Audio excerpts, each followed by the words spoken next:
Welcome to The Explainer.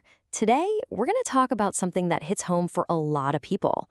It's this strange paradox, how being seen as the smart kid when you were young can actually make you feel, well, kind of stuck and lonely as an adult. It's a surprisingly common story, and we're about to figure out exactly why it happens. All right, so let's jump right in with this idea. It really gets to the heart of the matter, you know? That thing that was your superpower as a kid, your intelligence, the very tool that helps you ace every test and solve every problem.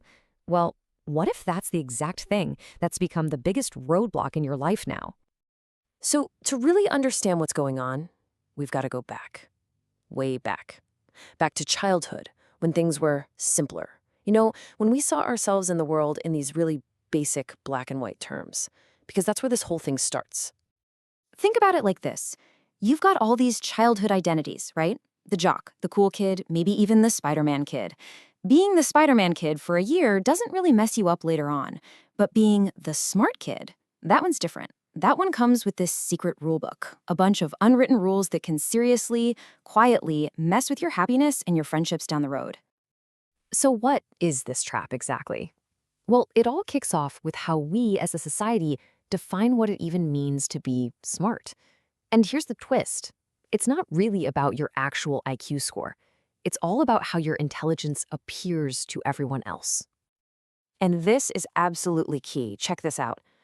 Society doesn't actually reward you for being intelligent. No, it rewards you for the performance of intelligence, for making success look effortless, like you didn't even have to try. It's not about the hard work. It's about the magic trick of making it all look easy. Okay, so this sets up a really nasty cycle. Here's how it goes down. First, your whole identity gets wrapped up in being smart. But remember, smart means you succeed without trying. So pretty soon, anything that actually takes effort, well, that feels like a threat to who you are. So what do? You start backing away from hard things, new hobbies, anything you might not be instantly good at. And slowly but surely, your world just gets smaller and smaller, until the only thing left is this one identity you're terrified of losing. And when your world shrinks like that, it's almost inevitable. It leads straight to a special kind of loneliness and a total mental burnout.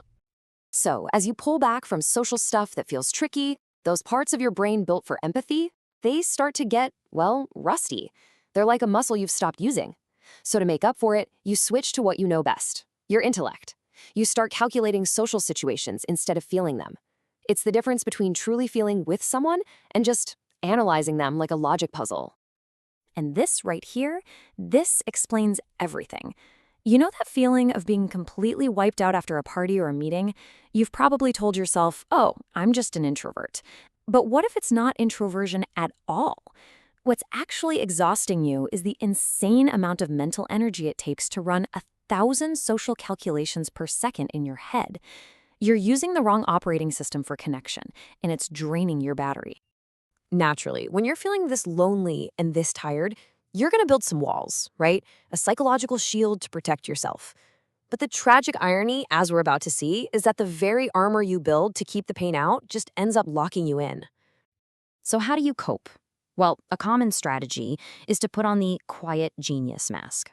You start telling yourself a story. The reason I can't connect with people is because they're just not on my level. They're all so simple.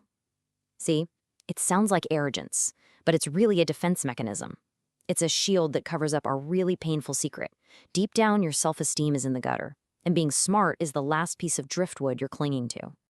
But that leads to the big, frustrating question, doesn't it? If you're so smart, why can't you just think your way out of this? Why can't you use that big brain of yours to fix your own self-esteem? And the answer is because we fundamentally misunderstood what our intelligence was actually designed to do. And this is where it all clicks. Think about your brain like a video game character with two main abilities. Your intelligence, your IQ, that's your offensive wizard.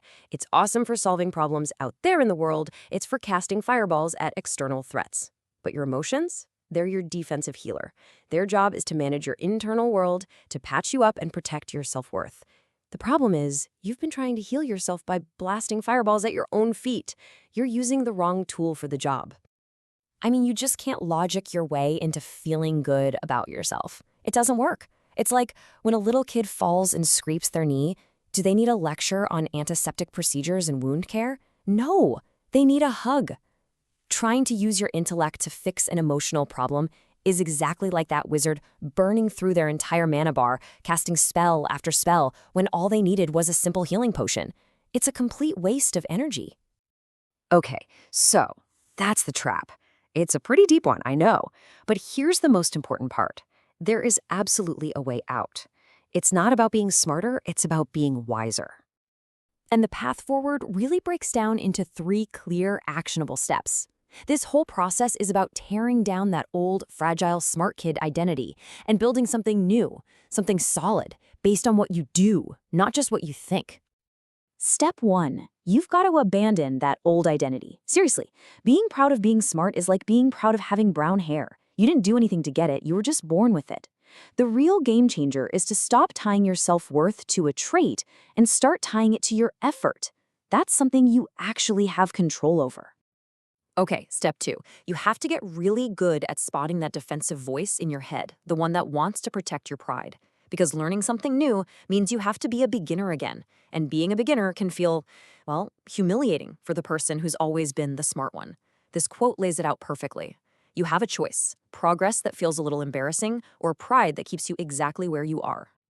And finally, step 3. It's time to work on those emotional skills, to start using your healer abilities again. And the key is to start ridiculously small.